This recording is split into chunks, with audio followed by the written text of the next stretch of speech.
hello ẹ̀yin èèyàn mi hello. A tún ti dé bá ṣe ń dé o lórí page wa. A sọ yí pé ohun tá a bá ti rí a máa mú wá fún yín.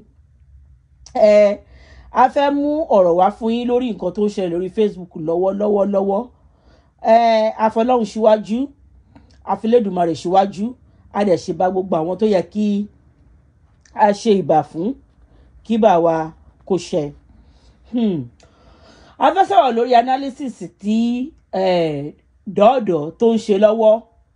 Ó ń ṣe analysis lọ́wọ́ lórí Iyabo Ojo àti Lizzy Anjorin. Ẹ jọ̀ọ́, mo ní ìbéèrè kékeré kan tí mo fẹ́ béèrè.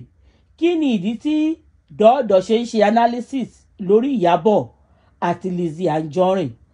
Ṣé analysis tí Dodo ń ṣe lórí Iyabo àti Lizzy Anjorin ṣé analysis tó mú ọpọlọ wá ni àbí analysis tó ń ṣe clout chasing? Màá bẹ̀rẹ̀ lórí ọ̀rọ̀ Dodo tó bẹ̀rẹ̀ sí ní sọ. Ṣẹ́rí, wọ́n ní ilẹ̀kẹ̀ má já sílé, má já síta. Ibì kan ní ilẹ̀kẹ̀ má já sí. Ibì kan ní ilẹ̀kẹ̀ má já sí. Ilẹ̀kẹ̀ dẹ̀ má já sí ibì kan tó lágbára gidi lórí social media yìí. Torí analysis tí Dorcas ń ṣe lọ́wọ́ fún Lizzy àti Anjorin àti Iyabo Ojo kò mú ọpọlọ wá, kò dẹ̀ mú kankan wá tó fẹ́ dà fún ẹnì kankan. Ikú Mohbad tí ó ṣẹlẹ̀ kò sẹ́ni tí ò dùn gẹ́gẹ́ bí abiyamọ. Ta ló gbàdúrà kó bí ọmọ tó yẹn tó dàgbà tó yẹn kọ́mọ náà kọ́ iye wá fi ọmọ náà lá lójú láì nídìí kan àbí ìdí kejì tí Dorcas wá ń sọ. Gbogbo èyí tó ń sọ tó lóun ṣe àkàwé ọ̀rọ̀. Gbogbo nǹkan tó ṣẹlẹ̀ ó ti ṣẹlẹ̀. Aṣọ ò bá ọmọ yẹ mọ́, ọmọ yẹ ti rìn wọ̀n wò mọ́jà. Dodo, aṣọ ò bá ọmọ yẹ mọ́, ọmọ yẹ ó ti rin ìhòhò wọ inú ọjà. Ẹ̀yin èèyàn mi, mo sọ lórí chat tí mo ṣe nígbà kan rí. Mo sọ nípa Iyabo. Ọ̀rọ̀ Iyabo náà ti di aṣọ ò bọ́mọ yẹ mọ́, ọmọ ti rin ìhòhò mọ́jà. Nítorí wípé ìgbà tí ọmọdé yìí ké gbàjarè wá bá Iyabo, ó ké gbàjarè wá bá ọkọ ẹ̀ tó ń jẹ́ Paul bàbá Igbo. Kí lẹ ṣe sí? Àní kí lẹ ṣe sí? Ẹ̀yin èèyàn bá mi bi Iyabo léèrè wípé kí ló ṣe sí ìgbà tí Mohbad mọ́lẹ̀ tó ké gbàjarè wá bá yín, tó wá bá ẹ níbi tó wà yìí pé wọ́n nà òun káàkiri, wọ́n ṣe oríṣiríṣi, wọ́n fọ́gi mọ́ òun lórí, wọ́n ò jẹ́ kóun sinmi, wọ́n ò jẹ́ kóun fi ìfọ̀kànbalẹ̀ kó fi lu ẹ̀bùn tẹ́lẹ̀dùmarè ṣe fún. Kí ni Iyabo ṣe? Iyabo ò mà ṣe kankan lórí ọ̀rọ̀ yẹn. Ìwọ Dorcas wá jókòó, ta ló rò pọ̀ ń tàn? Ta ló rò pọ̀ ń tàn? Ó wá ṣe tán. Ìyá tó kúkú ń pọ̀ lórí social media, ìyá ti lóhun ò pọ̀n ẹ mọ́. Ó ní pé òun ò ṣọmọ fún ẹ mọ́, ó lóhun ò dẹ̀ ṣèyá fún ẹ mọ́. Nítorí pé kí ni? Wọ́n ní ìlú tó bá ti ń lù, tó bá ti ń ró kọlá, ibì kan ló máa já sí. Tí ò bá já síta, á já síbì kan. Dorcas, gbogbo tó ń sọ lórí Lizzy àti Iyabo Ojo, òun àti kọ́líìgì lọ́jọ́ níjà, òun kò sí ìtókùn ẹ̀ nínú ọ̀rọ̀. Ṣòrántí ní ìgbà tí ọ̀rọ̀ yìí máa ṣẹlẹ̀, àwọn followers Lizzy gbogbo wọn àti followers Tóyìn Abraham gbogbo wọn ló fìwé pé torí ọ̀rọ̀ ẹnu, torí olóhùn debunk, olóhùn gbèjà, òtún wá jókòó gbàgàdà. Nísìnyí ó wá sọ yí pé Iyabo Ojo òun ni wọ́n fẹ́ defend. Ta ni ẹ́ tó fẹ́ defend Iyabo Ojo? O lè sọ wípé káwọn ènìyàn má sọ̀rọ̀ nípa Iyabo Ojo. Ìwọ kọ́ ló lé àṣẹ àtolùdarí orí Facebook wípé kí àwọn èèyàn kan má sọ̀rọ̀ lórí Iyabo Ojo ní gbogbo ohun tí ó ṣe àti ohun tí gbogbo wọn ṣe. Ẹ má ṣì mí gbọ́ ẹ̀yin èèyàn mi bí mo ṣe máa sọ. Èmi ò ń ṣe pé mò ń gbèjà Lizzy Anjorin, mi ò dẹ̀ gbèjà Iyabo Ojo, nítorí pé kí ni gbogbo wọn pátápátá lọ́wọ́ wọn kún fún ẹ̀jẹ̀. Ẹ máa bá mi ká lọ. Nígbà tí o jókòó sí tó lóun ṣe analysis lórí Iyabo Ojo, ṣé torí pé kí àwọn followers Iyabo Ojo nígbà tó ti mọ̀ wípé ó ti bẹ̀rẹ̀ sí rẹ̀ àwọn tó wà nínú odó láti máa dáwó ní gbogbo ìgbà fún owó tibí, owó àwo, owó kòkó bàbá ṣàsùn, ó ti ní pé ó ti rẹ̀ wọ́n. Ó wá wò ó pé ibo lowó tún ti máa jáde. Ẹ jẹ́ kí n fi Iyabo Ojo tó jẹ́ eléré, jẹ́ kí n tún fọ̀rọ̀ ẹ̀ sẹ́nu. torí pé kí ni kí àwọn followers Iyabo Ojo kan tún wá kọ́ wá bá ẹ kó di followers ẹ wọ́n kì í ṣayé bó ṣe ń ṣayé Dorkas kò lè ṣẹlẹ̀ tó bá rò wípé àwọn followers Iyabo Ojo wọn wá máa dáwó sínú empowerment tó gbé kalẹ̀ kò lè ṣẹlẹ̀ ìyá àti bàbá ìyá Mohbad àti bàbá Mohbad gbogbo wọn pátápátá ló fail Mohbad nígbà tó wà láyé bí mo ṣe sọ tẹ́ bá lọ wo show mi tí mo ṣe sẹ́yìn mo ní ìyá àti bàbá Mohbad wọ́n ní wọ́n ṣàbíamọ lórí ọmọ yẹn bó yẹ kó ṣàbíamọ tó bá yẹ pé wọ́n ṣàbíamọ lórí bó ṣe yẹ kó ṣàbíamọ tó lórí ọmọ yìí ayé ò ní sọ ẹ̀mí ọmọdé yìí kó sọ di ègbodò ayé ò ní dalẹ́kùn nítorí pé kí ni ọmọ tá a fún lẹ́bùn orin ni adẹ̀rí wípé ohun ọmọdé yìí ohun àti Naira Marley ó jọra tó bá ń kọrin a máa kọrin yẹn bí ẹ ń pé Naira Marley ló ń kọrin ó pọ̀ ó pẹ́ kí àwọn ènìyàn tó mọ̀ wípé Naira Marley kọ́ ló ń kọrin nítorí ohun yẹn jọra púpọ̀ ọmọ yẹn dẹ̀ máa ń fi ọ̀rọ̀ ayé ẹ̀ ó fi ń ṣàkàwé ọ̀rọ̀ ìbàjẹ́ pé voice tí gbogbo yín ní sìn tí ẹ fi ń pariwo wípé Mohbad eléyìí Mohbad díìsì tó bá yẹ pé gbogbo yín dìde ńgbà tó wà láyé ẹ polongo síta pé ọmọdé yìí fi nǹkan báyìí kọrin ìbàjẹ́ pé gbogbo wa pátápátá àbá save life ọmọ yẹn ó wá dípọ̀ ọmọ yẹn ò wá sí mọ́ ó wá dìde gbogbo yín ẹ wá fẹ́ máa fọ ọmọ yẹn kẹ́ máa fi ṣe clout chasing eléyìí á sọ tọ̀hún á sọ ṣe rò wípé ọ̀rọ̀ tẹ́ ń sọ ó máa jí ọmọ yìí ni kò lè jí òun ti wà ní ipò òtítọ́ ní wákàtí yìí Mohbad ti wà nípò òtítọ́ tó ti yé yín gbogbo apátápátá la wà nípò kà kí ni Dorkas ní lẹ́nu tó fẹ́ sọ kí ló fẹ́ defend nípa ọ̀rọ̀ tó wà nílẹ̀ yìí o ò ní ọ̀rọ̀ lẹ́nu láti sọ rárá o ò lè ní ọ̀rọ̀ láti sọ sórí àwọn ìwà kan wà lọ́wọ́ ẹ̀ Dorkas tó yẹ kó o mú kúrò ìwà ká máa gba eré mọ́ oníre lọ́wọ́ ká máa gba ògo mọ́ ògo lógo lọ́wọ́ ká máa wu ìwà àgàbàǹgebè ká máa wu ìwà bí ẹni pé kò sí ẹni tó lè mú mi máa wò pé ẹnìkan kò lè mú ẹnìkan lè mú ẹ tó pọ̀ rẹpẹtẹ tí Lizzy àti Iyabo Ojo bá ń jà àwọn méjèèjì lọ́mọ ibi tán jọ dì sí àwọn méjèèjì lọ́mọ ibi tán jọ rìn sí nínú iṣẹ́ tíátà àwọn méjèèjì lọ́mọ bàtà tó ń ta wọ́n lẹ́sẹ̀ ìwọ kọ́ ló máa wá jókòó tó máa wá sọ wípé báyìí ló ṣe máa rìn báyìí kọ́ ló ṣe máa rìn torí pé kí ni o tí ìlú bá ti fẹ́ lu tó bá ti fẹ́ ya onílù a máa lu bàràbàrà ìlú náà wá ya ìlú náà ti wá ń ya báyìí Dorkas ìlú yìí ti ń ya lọ́tún lọ́sì ó ti ń ya káàkiri gbogbo àwọn ọmọ tó gbé sẹ́yìn tó ní pé kó máa bú àwọn ènìyàn kó máa ṣépè fún àwọn ènìyàn kó máa ṣoríṣiríṣi fún àwọn ènìyàn wọ́n wá kọjú ìjà sí ẹ o mọbi tó máa yí ojú sí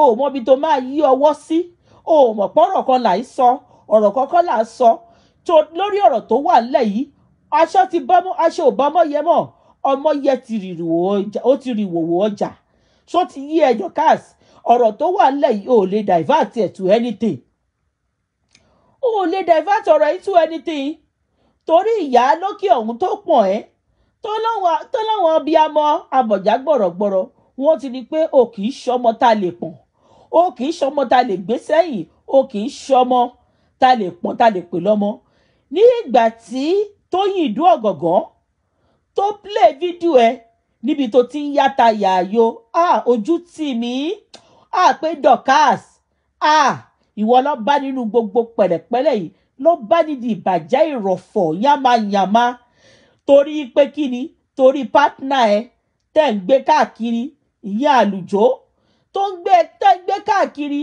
tó ń fi ibi kan tù ẹ́ lójú ní gbèrígbà bíbó lẹ́ẹ̀kọ́lé sí ṣé bẹ́ẹ̀ lọ ń kọ́lé sí níbi tó yẹ pé kò sí ọ̀pọ̀ ènìyàn níbẹ̀ tó wá ènìyàn tó máa ṣẹ́tù síbẹ̀ èló ló fẹ́ gbà níbi tó kọ́ sí torí pé kí ni ẹ̀yin èkó fowó ẹkún kò fi rẹ̀ rí Dorkas a kì í fi owó ẹkún a kì í fi ra ẹ̀rín tó bá kò sí bó ṣe lè yí ọ̀rọ̀ yìí tó ọ̀rọ̀ náà ti yí mú ẹ lórí Ìyábọ̀ ṣe ohun tó pọ̀ tó kù díẹ̀ káàtó lórí ọ̀rọ̀ tó wà nílẹ̀ yìí kò ń ṣe wípé ká fi bonnet dúdú sórí ká wá máa sọ̀rọ̀ ká máa ràn wọ̀nyí ká máa rọjú wọ̀nyí ká máa rọ etí wọ̀nyí ká níbo la fẹ́ gbé sí. ọ̀rọ̀ Wùnmí ẹ bẹ̀rẹ̀ sí ní gbé sórí ẹ̀ ń sọ lọ́tún lọ́sì ta ni irú ẹ̀ bá ṣe sí. ta ni irú ẹ̀ bá jọ kí Wùnmí jẹ́ ọmọ ẹ̀ kẹ wá dì pàǹpàlẹ́ lórí kẹ sọ pé báwo ló ṣe jẹ́. bí mo ṣe sọ nígbà kan rí mo ní tó wáyé pé Davido lọ̀rọ̀ yìí ṣẹlẹ̀ sí tó yẹ pé ọ̀tá ẹ̀ ló ṣẹlẹ̀ sí ṣé ẹ̀ wá sọ wípé ọ̀tá Chioma òun ló mú kúrò lọ́nà ni torí oríṣiríṣi obìnrin tí Davido ń kó káàkiri. ẹ̀yin Yorùbá ọ̀rọ̀ yín lágbára púpọ̀ ọ̀rọ̀ yín lágbára púpọ̀ ẹ̀yin ò wo bí tí ọ̀rọ̀ ti ṣẹ̀ wá. tẹ bá wo obi bí ọ̀rọ̀ ti ṣẹ̀ wá tó ṣí yín lójú inú tó ṣí yín lójú ara àti lójú ẹ̀mí ẹ mọ̀ wípé ọ̀rọ̀ yìí kò rí bẹ́ẹ̀ ṣe ń sọ. Mohbad ló ní ọmọ bó tẹ̀ ẹ́ pé òun kọ́ náà ló ń lọ́mọ òun àti Wùnmí ṣàtijọ́ gbé rí wọ́n jọ gbé ìgbé ìfẹ́ wọ́n jọ gbé ìgbé àlàáfíà ọkọ àtìyàwó wọ́n lè ní gbọ́mi sí òtó ìyẹn ò lè ní pé kí kó pa á kí ló fẹ́ pa á fún kí lè rí ẹ̀ tó bá fẹ́ pa á kí ló fẹ́ mú jáde ń bẹ̀. tí ọkọ àtìyàwó bá wà kékeré àwọn méjì ti fẹ́ra wọn kí ló wá dé tí kò sí ìsinmi lórí àwọn ọmọ yìí lórí ọ̀rọ̀ tó ṣẹlẹ̀ yìí. ẹ jẹ́ kí àwọn agbófinró àwọn kòrónà tó ń ṣiṣẹ́ wọn ẹ jẹ́ kó ṣiṣẹ́ wọn bó ṣe yẹ kó tọ́ ẹ jẹ́ kó ṣiṣẹ́ wọn bó ṣe yẹ kó yẹ. ọ̀rọ̀ autopsy tó ṣe lórí ọmọ Mohbad òun ni gbogbo wa ń retí là ń retí òdodo ọ̀rọ̀ gbogbo wa dẹ̀ la mọ̀ bí ọ̀rọ̀ Nàìjíríà ṣe rí. ọ̀rọ̀ alágbára ni ọ̀rọ̀ Nàìjíríà kò sí bá ṣe fẹ́ sọ síwájú tá a fi fẹ́ sọ sẹ́yìn. tó bá lọ tó lọ ṣe autopsy tó ṣe autopsy níwájú tó ṣe lẹ́yìn tó bá sọ wípé kò sí ọwọ́ Wùnmí bẹ́ẹ̀ mo lè fẹ́ fojú sí. ẹ ti gbàgbé wípé Naira Marley ó ti expose ọmọdé yìí sí oògùn olóró ó ti expose ọmọdé yìí sí bá ṣe ń lo oògùn olóró bá ṣe ń fàfàkùfàfà ìmúkùmù. kí lẹ fẹ́ ká ṣe sí ọ̀rọ̀ yìí kí lẹ fẹ́ ká ṣe. mi ò sọ pé Naira Marley àti Sam Larry ẹ jẹ́ kó tẹ̀ wọ́n nínú. mo sọ nígbà kan mo tún sọ again mo ní gbogbo àwọn tí wọ́n wà nínú ọwọ́ ọmọdé yìí gbogbo wọn ló yẹ kó kó. Abu Ebel òun ni èkejì Naira Marley. Abu Ebel lè sọ pé òun ò mọ nǹkan tó ṣẹlẹ̀ lórí ọ̀rọ̀ ọmọdé yìí. àwọn tó yẹ kẹ́ ẹ dárúkọ ẹ̀ dárúkọ àwọn NDLA tó gbé ọmọdé yìí tí wọ́n fọ́ nǹkan mọ́ lórí tí wọ́n ṣe jàmbá fún àwọn officials NDLA wọ́n mà ṣe ń rìn káàkiri kò sẹ́ni tó gbé wọn. gbogbo wa la rí ńgbà tí Wùnmí ń jà fún ọkọ ẹ ńgbà tí NDLA wá kó gbogbo wọn nílé Naira Marley a rí gbogbo ohun tó ṣe tó fèsì wọn wípé kó fi ọkọ òun sílẹ̀ tí kò ro nǹkan tó bá lè ṣẹlẹ̀ sóhun. ẹjọ́ irúfẹ́ wo la tún wá ẹ wá bẹ̀rẹ̀ sí ní pariwo. mo ti sọ fún ìyá Wùnmí wípé tó bá jẹ́ pé ogún yẹn ni bàbá Mohbad fẹ́ ẹ jẹ́ kó gbé fún bàbá Mohbad kó máa gbé lọ ká wá wo ohun tó máa ṣẹlẹ̀. mo dẹ̀ ti sọ wípé bàbá Mohbad náà gbogbo nǹkan tí ó ń ṣe íńtánẹ́ẹ̀tì ò ní gbàgbé àti bàbá Mohbad àti ìyá Mohbad àwọn méjèèjì jẹ̀bi ọ̀rọ̀ yìí torí ìgbà tó yẹ kó pariwo síta ìpè ìyà ń jẹ ọmọ àwọn ojú àwọn ọmọ àwọn rí tó wọn ò pariwo síta ẹ mọ̀ wípé inú ìkòkò lọmọ yín ń gbé inú ilé kìnìún lọmọ yín ń gbé inú ilé abaniláyé jẹ́ abaniláyọ̀ jẹ́ lọmọ yín ń gbé ẹ ò pariwo síta yìí pé báwo la ṣe fẹ́ ṣe ọ̀rọ̀ yìí ẹ̀ sọ kankan. ìwọ Dọ̀kásì wá jókòó ó wá ń sọ wípé ó fẹ́ ṣe analysis. ẹjọ́ analysis wo ló fẹ́ ṣe? Dorcas analysis wo ló fẹ́ ṣe? èyí tí wọ́n gan ṣe lórí social media yìí ó pọ̀ ju ọjọ́ orí ẹ lọ ẹ jẹ́ ká mú láti bí àwọn ọ̀rẹ́ ẹ tó yẹ pé wọ́n ti ń tarún sí wọ́n ti ń ṣe nǹkan tó dáa tó ti fà tó mọ̀ sójú aráyé rí a máa mọ nǹkan tó fojú wọn rí lórí social media a máa mọ bó ṣe báyé wọn jẹ́. ṣé ká wá lọ sórí Tolúwa ni tó jẹ́ wípé òun ló ń fẹ́ ọkọ ẹ̀ náà sí ní ọgbà kan rí gbà yẹn a máa mọ nǹkan tó ṣe òun ẹbí Tolúwa ni àti gbogbo àwọn ẹbí ẹ̀ pátápátá mà ló mú wá sórí social media tó ṣe wọ́n báṣabàṣá. ó rántí ìgbà ayé Snapchat tó máa gbé ìhòòhò àwọn obìnrin tó máa sọ pé òun tà ní £5 lórí Snapchat ṣé yẹn la fẹ́ sọ ni ó rán sí ìgbà tó di pàǹpá tó bẹ̀rẹ̀ lórí ọ̀rọ̀ Fọláṣadé ó mọ nǹkan tó ṣe lórí ọ̀rọ̀ rẹ̀ ó mọ nǹkan tó ṣe lórí ẹni tó ń fẹ́ tó jẹ́ pé ìrìn àjò àwọn méjèèjì lénìí ó máa dàrú ni kí ni ká tún wá sọ ṣé lórí ọ̀rọ̀ Sọjí ni ká sọ ni àbí bó la ti fẹ́ bẹ̀rẹ̀ láti máa mú ọ̀rọ̀ tó sọ ṣó gbàgbé gbogbo àṣemáṣe tó ṣe lórí social media ni sórí DKY ni ká ti sọ ni gbogbo àṣemáṣe tó ṣe àbí lórí Fúnmi Beauty World àṣemáṣe tó ṣe lórí Beauty World òun mà ló ń lọ níwájú yẹn tó jẹ́ wípé obìnrin yẹn máa gbúrò ẹ̀ mọ́ sí nǹkan ńláńlá wípé ó ń ta nǹkan bíi kírìmù mọ́ kí la fẹ́ sọ ṣáfẹ́ sọ lórí Wọnúọlá ni ó máa ti sọ̀rọ̀ lórí Wọnúọlá yìí náà kọjá tó ṣoríṣiríṣi lórí social media part 1 to 1 million ìyá Àṣàkẹ́ Ask Àṣàkẹ́ talk show sórí òòṣà láti fẹ́ bẹ̀rẹ̀ ni ká tún wá lọ sórí ọ̀rọ̀ Mọ́mí Anamáyọ̀wá ó mọ nǹkan tó ṣe lórí gbogbo wọn ìwọ yẹn ló wá jókòó ló wá ló fẹ́ máa ṣe analysis ipe ẹnìkan bú ẹnìkan Ìyábọ̀ Òjó ń bú ẹnìkan Lizzy ń bú ẹnìkan kò tọ́ sí ẹlẹ́nu tàbá ní kéka gbé gbogbo ìwàkíwà tó wù wá lórí social media ṣé yẹn la fẹ́ sọ ni àbí ìgbà tó wà lórí tó wù wá lórí Esabod àwọn ọ̀rọ̀ lóríṣiríṣi tó sọ àwọn nǹkan tó sọ lóríṣiríṣi kí la fẹ́ sọ ó tí ì tó gẹ̀lẹ̀tẹ̀ ó fẹ́ máa mífìn àwọn èèyàn ń bá ẹ sọ̀rọ̀ pé àwọn àṣemáṣe tó o ṣe lórí àlùjọ ṣé kò tó tiẹ̀ lójú ni ìwọ yẹn ló wá jókòó ló wá ń sọ̀rọ̀ lórí social media ta ló fẹ́ gbọ́rù ẹ ta ló fẹ́ gbọ́ nǹkan tó ń sọ dọ̀kásì kò sẹ́ni tó fẹ́ gbọ́ nǹkan tó ń sọ torí o ti balẹ̀ jẹ́ ilẹ̀ mi tìtìtìtì nígbà tó bẹ̀rẹ̀ ọ̀rọ̀ yìí sórí Fọlá la ti fẹ́ bẹ̀rẹ̀ ni nígbà tó bẹ̀rẹ̀ ọ̀rọ̀ lórí Fọlá tó fi Fọlá tọrọ owó títí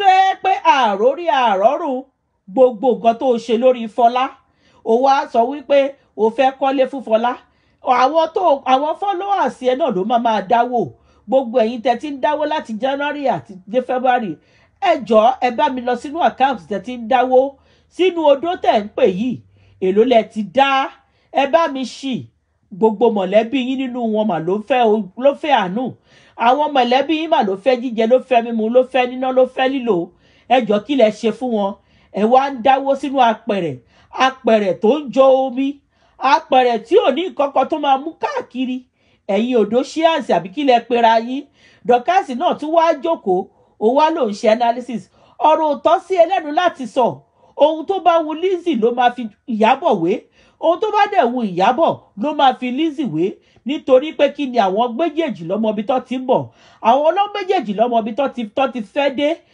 tó lè máa pariwo lórí ọ̀rọ̀ Mohbad pé wọ́n fẹ́ wá dìfẹ́ndì Mohbad ó fẹ́ wá dìfẹ́ndì bàbá Mohbad tí bàbá Mohbad ṣùgbọ́n náà ti jáde ó ti ń ṣe TikTok bàbá ti ń kọrin kí bàbá Mohbad náà gbé microphone kó bẹ̀rẹ̀ ibi tọ́mọ ẹ ti bẹ̀rẹ̀ kó bàtà tọ́mọ ẹ bọ́ sílẹ̀ kí bàbá Mohbad kó kó ẹsẹ̀ sí kó bẹ̀rẹ̀ sí ní wọ bàtà ọmọ yẹn káàkiri Wùmí gbogbo ẹrù tí Mohbad bá ní ẹ̀ẹ́dì pàǹpà àti bàtà àtàṣọ àti fìlà àti gbogbo ẹ̀ẹ́dì gbogbo ẹ̀ lọ gbé fún bàbá Mohbad ilé ilẹ̀ tó lóun fẹ́ náà ẹ gbé lọ fún àwọn bàbá Mohbad ẹ jẹ́ kó gbà á ìyá Mohbad èyí máa kọ́ gbogbo abiyamọ ní ẹ̀kọ́ wípé tí nǹkan bá ṣẹlẹ̀ láàrin ọkọ àti aya a máa ń kó ọmọ ẹni dání ni kó tí ń lè kó jẹ́ gàrí ló mú bí tó bá wàá máa mú pẹ̀lú àwọn ọmọ rẹ kó bá yẹ pé wọ́n náà dúró bẹ́ẹ̀ kó dúró ni bàbá ó kó àwọn ẹ̀ dání bóyá ọmọ yẹn ayé ò ní máa gba lọ́tù kó máa gba lọ́sì ọmọ yẹn ti fi kọrin ó ní people will love me more when I'm no more ṣóhun kan ló wá ń ṣẹlẹ̀ yìí ẹ̀ẹ́dẹ̀ jẹ́ kó kó ọmọ ọlọ́mọ ẹ jẹ́ kó sùn ẹ jẹ́ kó ọmọ ọlọ́mọ lọ fi ọwọ́ kọ igi ìgbàgbé Elédùmarè lọ́ba tó jẹ́ wípé ó mọnú ó mọ̀nà ó mọ gbogbo ohun tá a máa jẹ́ láyé ó dẹ̀ mọ ibi tá a máa dé láyé òun nìkan ló lè dá sẹ̀ríà fún gbogbo amọ̀kùnṣèkà tó pawọ́pọ̀ lórí ọmọ yẹn ó bá dẹ̀ jẹ́ wípé nǹkan tọ́mọ náà fà òun ló ṣekú pa ni ó kó òun àti ẹlẹ́dàá ẹ tó máa ṣe ìdájọ́ ní gbogbo ọ̀nà Dorcas fi ọ̀rọ̀ tó wà nílẹ̀ sílẹ̀ kó o kọjú mọ́ nǹkan tí Ìdó gbọ̀ngàn tó ń ṣe fún ẹ lọ́wọ́lọ́wọ́. Wọ́n ní Kama is a bitch.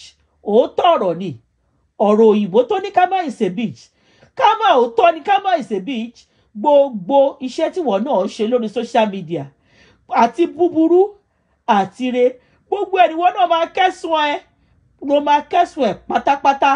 Ó wá di pé wọ́n ló wá ń dìde ló wá ló fẹ́ máa gbèjà. Ó ń ṣolùgbèjà. Ǹjẹ́ ìwọ Dorcas o ní ìfura? Ó ní ìfura lògùn àgbà. Ṣebí péèjì ẹ òun làlùjọ tí ń wọ̀ sí ló ti ń ṣe ṣó máa wò pé òun àlùjọ gan ó kọ létí aráyé ni. Ohun ẹ̀ kọ létí aráyé. Àwọn èèyàn tó fẹ́ gbọ́ ẹ tó fẹ́ gbọ́ ohun tí Dorcas fẹ́ sọ wọn ò wá sórí péèjì ẹ mọ́ nítorí tálùjọ bá ti wá sórí péèjì ẹ tó bá ti bẹ̀rẹ̀ sí ní ṣe àwọn èèyàn ò ní sí níbẹ̀ láti gbọ́ nǹkan tálùjọ fẹ́ sọ torí ọ̀rọ̀ àlùjọ ń rùn sí etí àwọn ènìyàn kò dùn létí àwọn èèyàn rárá. Kí ni nǹkan tó fẹ́ sọ? O ò mọ̀ pé o ti tẹ́ ni. Nǹkan tó fi mú ìyá Iyabo tó fi dìde wípé Dorcas máa lọ ẹ o ò mọ̀ pé o ti tẹ́ ni. Tílù bá ti ń lú tó bá ti ń dún kólákólá ó ṣètò àti bẹ́ẹ̀ ni. O ò mọ̀ pé ó ṣètò àti bẹ́ẹ̀. Eléyìí ò ń ṣe ọ̀rọ̀ wípé gbogbo ènìyàn pawọ́pọ̀ lé ẹ lórí pé wọ́n ń sọ̀rọ̀ nípa ẹ Dorcas. Gbogbo èèyàn pawọ́pọ̀ lé ẹ lórí nǹkan tó gbìn òun ló wù ló dẹ̀ germinate ló bọ́ síta. Èso tó gbìn látọjọ́ tó ti pẹ́ lórí gbogbo àwọn ènìyàn pátápátá èso náà ló ń jáde òun ló ń ká tó ń jẹ. Gbogbo ò lè máa dùn lọ kó máa dùn lọ kó máa dùn lọ kó máa rò pé bẹ́ẹ̀ ló ṣe máa lọ kó lè máa lọ bẹ́ẹ̀. Àsìkò gan wà láyé àárí dúdú. Àsìkò kan dẹ̀ wà láyé tí kò ní sí dúdú. Màmá ẹ ló yẹ kó bá ẹ sọ̀rọ̀ àmọ́ màmá ò lè bá ẹ sọ̀rọ̀ nítorí pé kí ni màmá ẹ ti jẹ dòdò. Ẹnu màmá ẹ kò lè ká òdodo. Ẹnu màmá ẹ ò lè ká òdodo. Tó bá lọ fẹ́ ṣe part 1 to 1 million lórí ọ̀rọ̀ Iyabo Ojo àti Lizzy Anjorin. Ẹ̀yin òye má ṣe mi gbọ́ o. Èmi ò kì í ṣe fáànù Lizzy Anjorin. Mi ò dẹ̀ kì í ṣe fáànù Iyabo Ojo. Wọ́n ní ìwọ̀nba ní nǹkan mọ̀. Ìwọ̀nba ní nǹkan mọ̀. Ọ̀rọ̀ tiẹ̀ o ò ṣe ní ìwọ̀nba Dorcas. O ò ṣe ọ̀rọ̀ ẹ ní ìwọ̀nba. O ń ṣe ní ṣe pé o máa já gbogbo ẹ̀ wálẹ̀. O ò lè já gbogbo ẹ̀ wálẹ̀ rárá. O ò lè já gbogbo ẹ̀ wálẹ̀. Iyabo Ojo náà ti ṣàṣemáṣe. Ó ṣe àṣemáṣe gan-an. Ó ṣe àṣemáṣe lórí gbogbo ọ̀rọ̀ yìí. Tó bá jẹ́ wípé nígbà tí Mohbad wá bá mo tún sọ ní gbogbo ẹnájì tó ń gbé jáde sí Iyabo ló gbé lórí ọ̀rọ̀ ọmọ Mohbad yẹn wípé àníṣe Naira Marley nǹkan kan ṣẹlẹ̀ nínú entertainment industry o. Ọmọdé yìí wá pariwo fún mi o. Naira Marley jáwọ́ nínú ọ̀rọ̀ Mohbad o. Fi sílẹ̀ o. Sam Larry ẹ fi sílẹ̀ o. Bóyá ìgbà yẹn àwọn èèyàn bá wá sọ pé báyìí o Iyabo Ojo ó máa sọ̀rọ̀ ńgbà tó yẹ kó sọ̀rọ̀.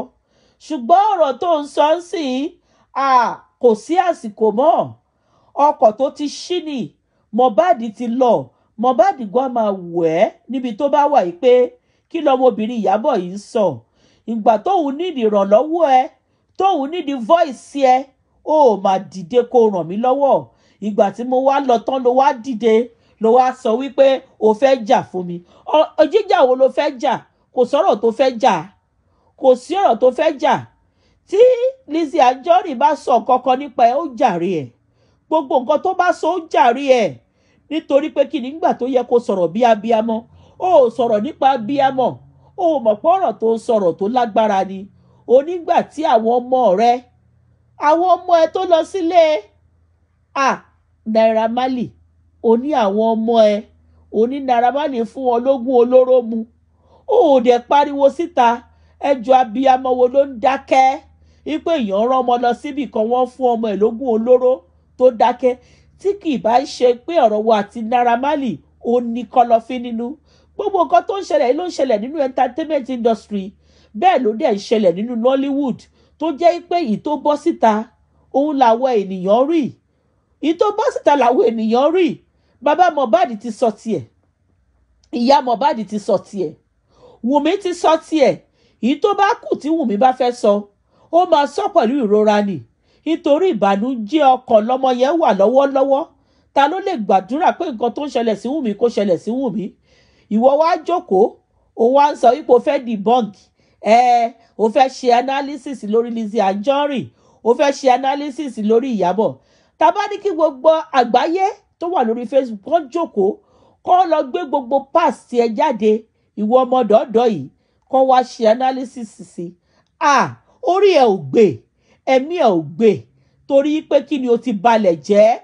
Ẹ̀jẹ̀ wà lọ́wọ́ ẹ púpọ̀ Dorcas, ẹ̀jẹ̀ wà lọ́wọ́ ẹ púpọ̀. Ó yẹ kó máa tọrọ dáríjì lọ́wọ́ Ọlọ́run ọba ni.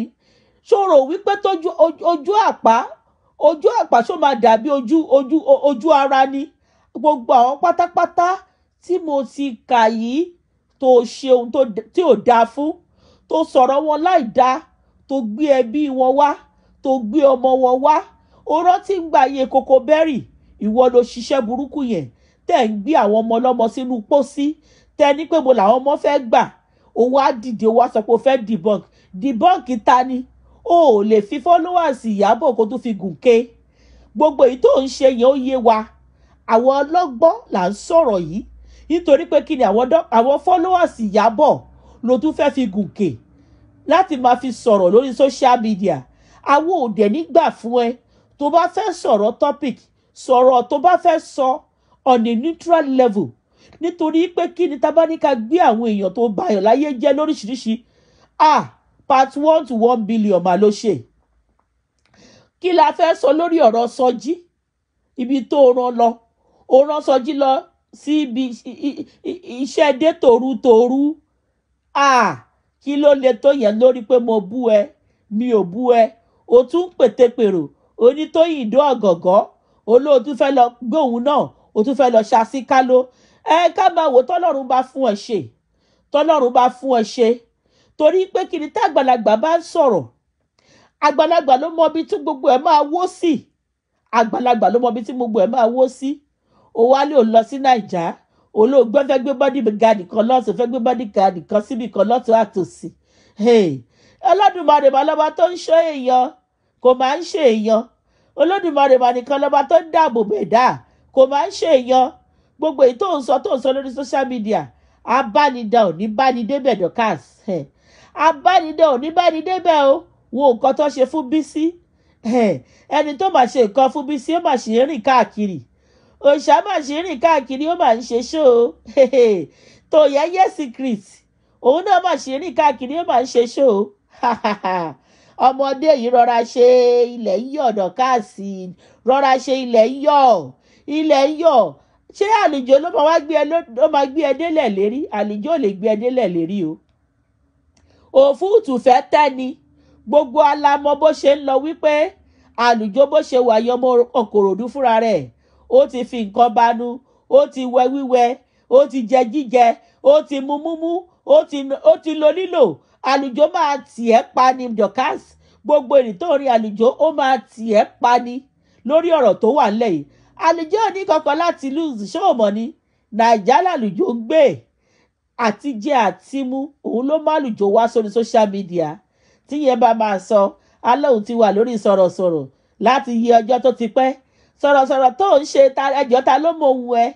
Ta ló gbóhùn ẹ? Ta ló mọ ní tó jálùjọ? Kò mà sẹ́ni tó mọ jálùjọ. Bàárà àti ìtọrọ, òun ni gbogbo yín gbé wá sórí social media. Tẹ́ bá tiẹ̀ máa gbowó lórí Facebook, ẹ gbà lórí lọ́rọ̀ tó tọ́ àti lọ́rọ̀ tó yẹ. Ẹ má fi omi jẹ́ ènìyàn, ẹ má fi báyé wọn jẹ́ torí pé ẹ fẹ́ gba owó. Kò síbi tí gbogbo eléyìí máa gbé ẹ dé Dorcas, torí gbogbo ìwà tó ń wù ó yẹ kó ṣí ẹ létí. Nǹkan tó fi mú màmá ẹ tó ń pọ̀ ẹ lẹ́yìn lórí social media, tó adopt ẹ lórí Facebook, tí yẹ fi sọ fún ẹ wípé ọ̀rọ̀ ẹ dàbí jealousy, wípé ọ̀rọ̀ ẹ òun ò pọ̀n ẹ mọ́, òun ti yọ ọwọ́ àti ẹsẹ̀ nínú ọ̀rọ̀ ẹnu ẹni. O kò jánu fún ọ̀rọ̀ ẹnu ẹ Dorcas. Ayé yìí fẹ́lẹ́ ju bó ṣe rò lọ. Ó ti gbàgbé òwe Yorùbá ni wọ́n ní atakóró wọnú àdó kò lè mọ́mọ́ ẹ̀wọ́.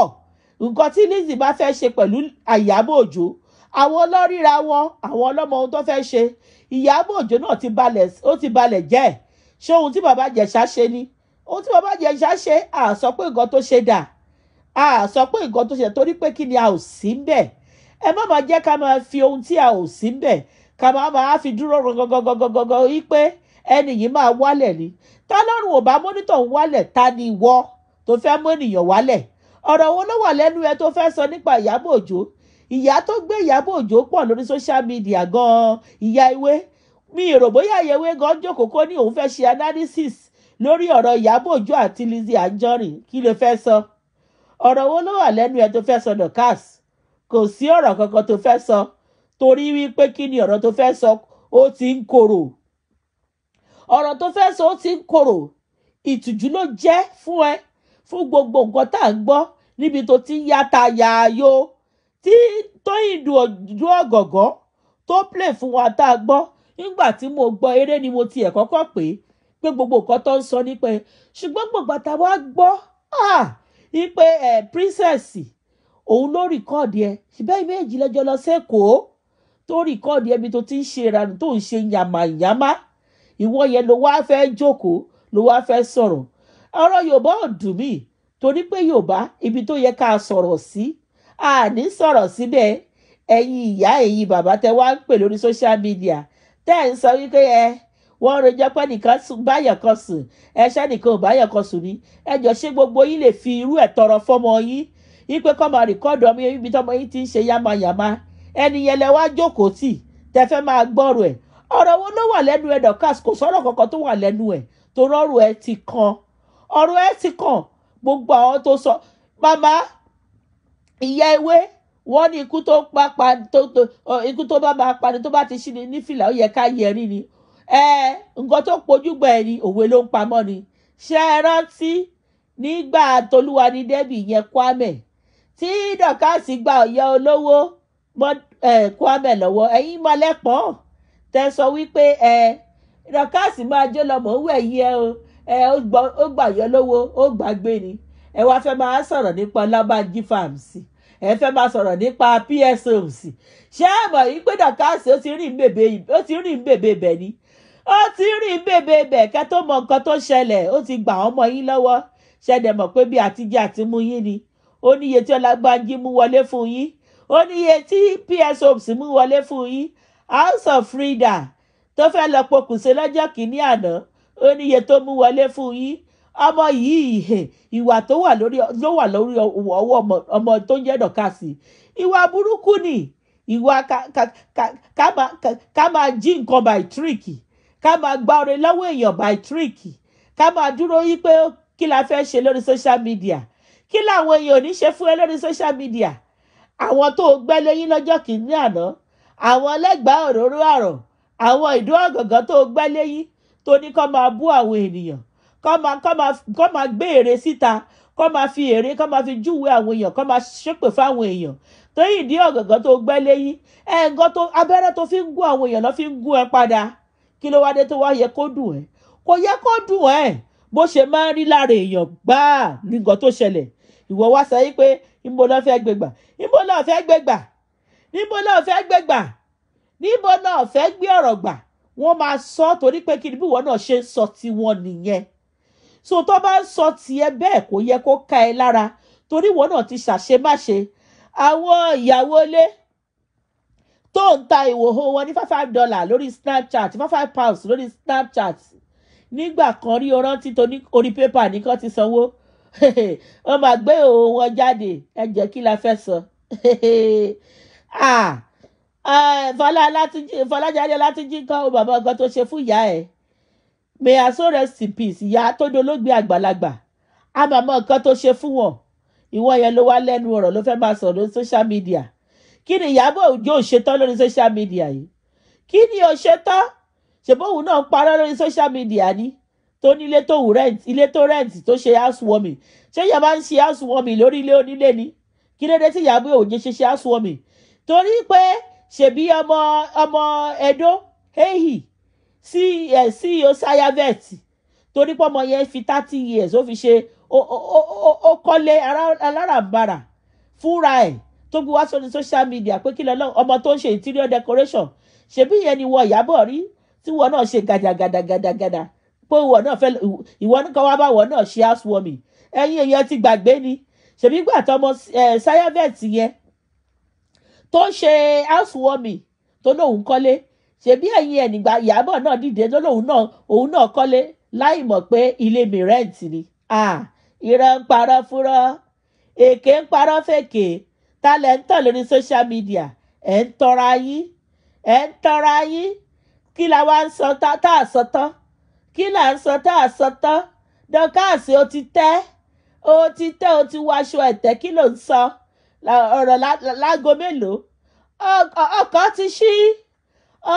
ti ṣí àwọn ọmọ tó ń gbẹ́lé yín kọ́ máa bá tèèyàn jẹ́ lórí social media wọ́n wá dìde ogun sí ẹ o wá ló fẹ́ divert ọ̀rọ̀ tó ń sọ o ò rí tọ́pìkì tó fẹ́ mú wọ́n yóò dáwọ́ lésì ọ̀rọ̀ tó ń sọ o ò dẹ̀ fún wọn lésì ọ̀rọ̀ tó ń sọ ò lè fún wọn lésì o ṣe máa fún wọn lésì nígbà tẹ́ pé o mọṣẹ́ ẹbí tó ṣe sí wọn lọ́wọ́ o mọṣẹ́ ẹbí tí gbogbo yín ṣe ẹni tó bá yé orí yín tọrún wò yìí kí ni nǹkan tó wà lẹ́nu ẹ tó fẹ́ sọ fún wa kò sí nǹkan kan tó fẹ́ sọ fún wa bí àkàwé ọ̀rọ̀ o fẹ́ gba gbogbo followers Iyabo Ojo Iyabo Ojo shine your eyes àwọn followers ẹ wọ́n ti ń lọ dáwó wọ́n máa tó wọnú donation láti máa dáwó wọ́n á tún bẹ̀rẹ̀ sí ní máa dáwó ọmọgàn wọ́n á máa dáwó ọmọgàn Iyabo Ojo àwọn followers ẹ wọ́n bọ̀ wọ́n lọ dáwó ní ibi tó ń lọ dọ́kàsì ó ń ṣe nǹkan kó má nídìí nínú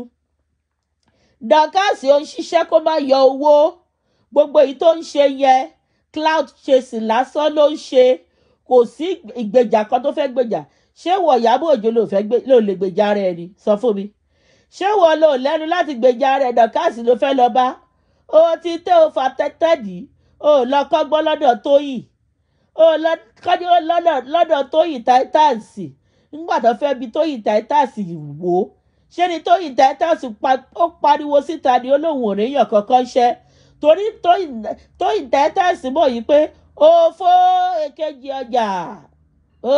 èkejì ọjà nìkan tí dọ́kàsì ń ṣe òfò èkejì ọjà ni kúrò níbẹ̀ ọkọ̀ ti ṣí dọ́kàsì kò sọ̀rọ̀ lẹ́nu ẹ fèsì Tóyìn àtàwọn tó kobù ẹ́ torí nǹkan tó gbìn òun ló ń ká èèyàn kò lè gba àlùbọ́sà kó lóun fẹ́ gbẹ̀fọ́ èèyàn kò dẹ̀ lè gbẹ̀fọ́ kó lóun fẹ́ gbé àlùbọ́sà ẹ fi ọ̀rọ̀ Mohbad sílẹ̀ ẹ jẹ́ kí Mohbad kó lọ fọwọ́ kọ́gi ìgbàgbé ìwọ Bukky jẹ́sẹ̀ tó bẹ̀rẹ̀ sí ní pariwo Wùmí kí ló fẹ́ kó ṣẹlẹ̀ sí Wùmí o.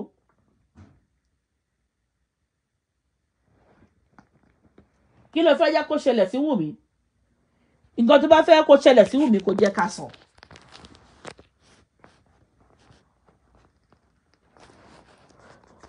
ẹ̀yin èèyàn mẹ́ fún mi ní ìṣẹ́jú kan.